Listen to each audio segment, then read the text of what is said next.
Hello everyone, हम disaster management कर रहे थे और डिज़ास्टर मैनेजमेंट में लास्ट हमारे दो टॉपिक कवर हो चुके थे। नेचुरल डिज़ास्टर के भूकंप और ज्वालामुखी, अर्थक्वेक और वोल्केनो हो चुका था। आज का हमारा थर्ड जो नेचुरल डिज़ास्टर है वो क्या होगा? फ्लड। फ्लड मीन्स बाढ़। बाढ़ कब आती है? किसी भी एरिया में जब बहुत ज़्यादा पानी जमा हो जाए, जन धन की हानि स्टार्ट हो जाए, उस चीज़ को हम क्या कहते हैं? बाढ़। बाढ़ देखो, एक होती है कि भाई बाढ़ में रहना, एक बाढ़ के साथ बहना। जो बाढ़ के साथ बहते हैं उनका काफ़ी नुकसान होता है। जैसे अभी लास्ट ईयर 2025 में हमारे पंजाब में बाढ़ आई थी, तो वहाँ पे काफ़ी पशु जो उनकी, जहाँ वो चारा खाते हैं, जहाँ पे वो बंधे हुए होते हैं, वहीं पे वो लटक गए थे और बेल के साथ ही उनके मतलब गले की वेन्स वगैरह वो वहीं पे मर गए थे। तो वो उसको क्या कहते हैं? बाढ़ का बहुत बुरा प्रभाव पड़ना, जहाँ पे हमारे जन धन सब चीज़ों की हानि हो जाए। ठीक है, तो बाढ़ की परिभाषा क्या होती है? जब किसी क्षेत्र में सामान्य से अधिक पानी जमा हो जाता है, वह भूमि को डुबा देता है, तो उसे हम क्या कहते हैं? बाढ़, यानी कि फ्लड कहते हैं। सिंपल लैंग्वेज में अगर हम समझें तो नदियों या वर्षा का पानी जब अपने स्तर से बढ़कर जमीन पर फैल जाता है तो उसे हम क्या कहते हैं? बाढ़। ठीक है, इसके रीज़न क्या हो सकते हैं? अगर हम नेचुरल रीज़न की बात करें तो वही भाई बादल फटना, चक्रवात आ जाए, तूफान आ जाए, नदियों में बहुत ज़्यादा उफान आ जाए, यानी कि रिवर्स हमारी ओवरफ्लो हो जाए, या बहुत ज़्यादा बारिश हो जाए, हमारा ग्लेशियर पिघल जाए। यही क्या होते हैं? ये नेचुरल रीज़न होते हैं। लेकिन अगर हम मैन मेड रीज़न की बात करें तो मैन मेड रीज़न यानी कि सबसे पहले तो वनों की कटाई, जो आपका डिफोरेस्टेशन हो गया, और एक आपका अवैध निर्माण, जहाँ पेड़ काट के आपके निर्माण किया जाता है। जैसे आप ये एग्जांपल लोगे, जम्मू कश्मीर में ले लो, आप हिमाचल में ले लो, जितने भी हमारे हिल स्टेशंस है, वहाँ पर जो पहले नदियाँ प्रवाह करती थी, तो उन नदियों में कुछ टाइम के लिए पानी नहीं आया, या उन नदियों ने अपना थोड़ा बहुत रास्ता बदल लिया, तो लोगों ने वहाँ पे अवैध निर्माण स्टार्ट कर दिया। लेकिन जब नदियों में पानी उफान पे आया तो नदियाँ तो अपना रास्ता ही पकड़ेंगी, तो उस वजह से भी क्या हमें दिखा कि वो बाढ़ आई। बट वो एक्चुअल में क्या था? नदियों का अपना रास्ता था, इसी वजह से वो बाढ़ दिखाई दी हमें। तो मैन मेड रीज़न क्या हो सकता है? डिफोरेस्टेशन, भाई वनों की कटाई, अवैध निर्माण, जल निकासी की खराब व्यवस्था। जैसे हम सिटीज़ में देखते हैं, बहुत ज़्यादा रेनफॉल हो जाए, हैवी रेनफॉल हो जाए, तो हमारे सीवेज सिस्टम ख़त्म हो जाते हैं, अपना काम करना बंद कर देते हैं, डैमेज हो जाते हैं, जिनकी वजह से भी क्या आती है? बाढ़ आती है। या कोई बांध टूट जाए, डैम टूट जाए, डैम टूटने से एकदम पानी का फ्लो हो जाए।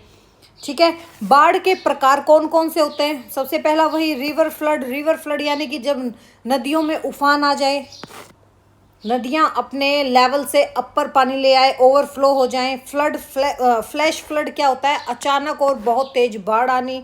कोस्टल फ्लड क्या होता है? जो समुद्री तटीय क्षेत्रों में फ्लड आती है। और अर्बन फ्लड, शहरों में जल भराव होना। बाढ़ के इम्पैक्ट क्या होते हैं? अगर हम नेगेटिव इम्पैक्ट्स की बात करें तो वही जनधन की हानि होती है, भाई फसलें भी खराब हो जाती हैं, जल जनित रोग हो जाते हैं, टाइफाइड हो गया, कोलेरा हो गया, बहुत बीमारियां आती हैं, स्किन की भी इशू आ जाते हैं, मच्छर पनपने लगते हैं, मलेरिया डेंगू फैल जाता है, परिवहन और संचार भी बाधित हो जाता है।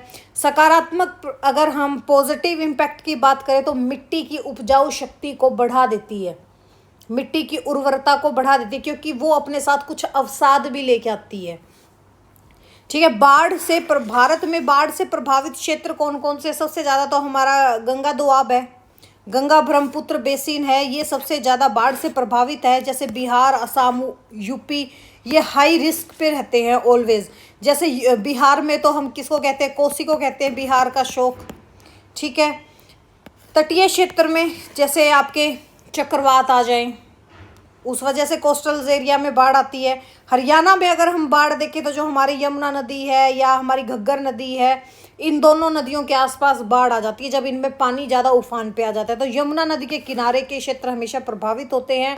अम्बाला, यमुनानगर, करनाल, पानीपत, बाढ़ संभावित है यहाँ पर आनी, और अधिक वर्षा और नदी का जलस्तर बढ़ना भी इसका मेन रीज़न है। बाढ़ के बचाव के लिए, प्रिवेंशन एंड कंट्रोल के लिए हमें क्या करना चाहिए?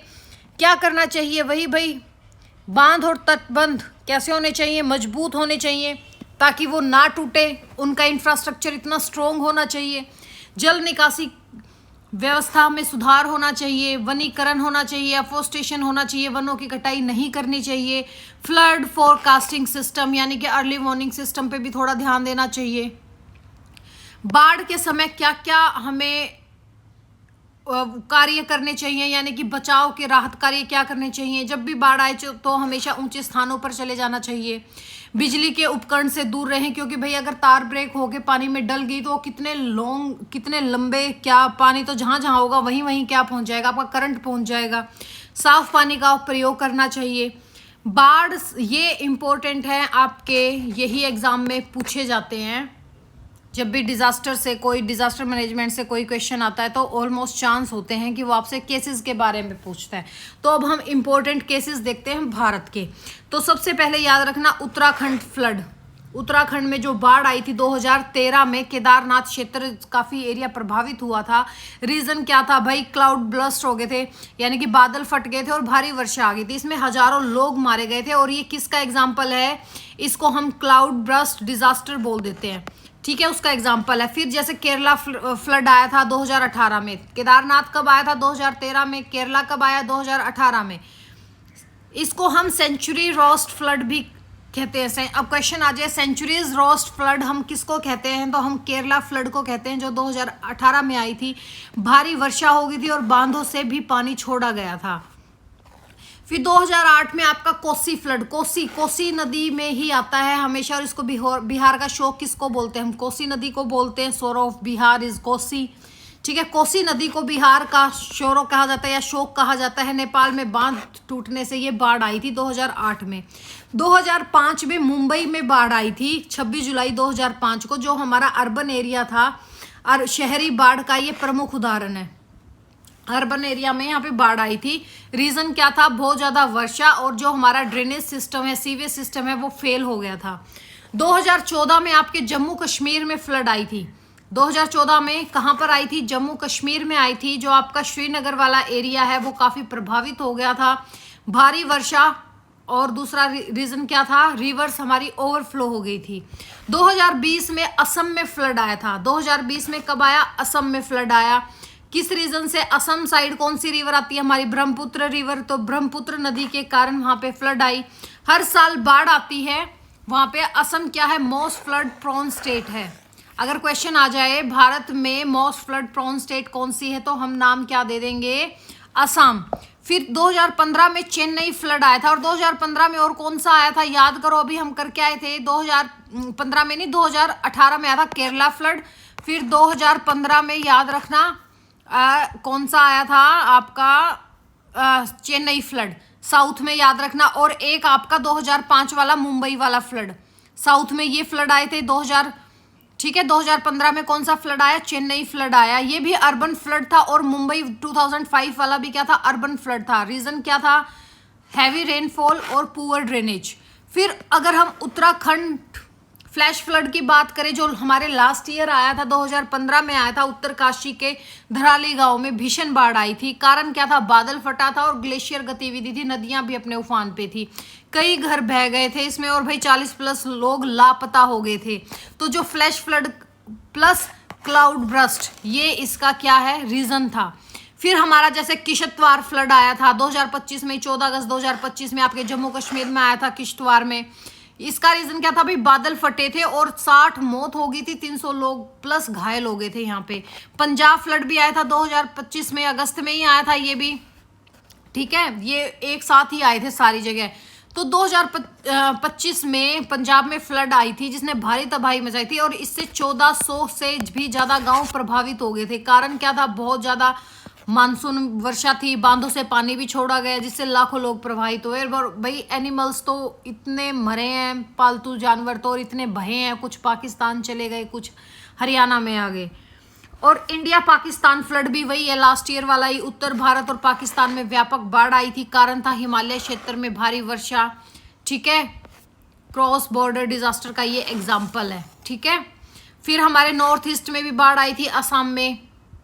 नॉर्थ ईस्ट 2025 में आई थी। जून 2025 में असम, मेघालय, सिक्किम ये प्रभावित हुए थे। कारण क्या था? बहुत ज़्यादा बारिश आई थी, नदी उफान पे थे, बड़े स्तर पर फ्लड हुआ, लैंडस्लाइड कॉम्बो हुए। असम में ये फ्लड का तो हॉटस्पॉट कौन सा, ये आपका असम है, प्रॉन स्टेट है।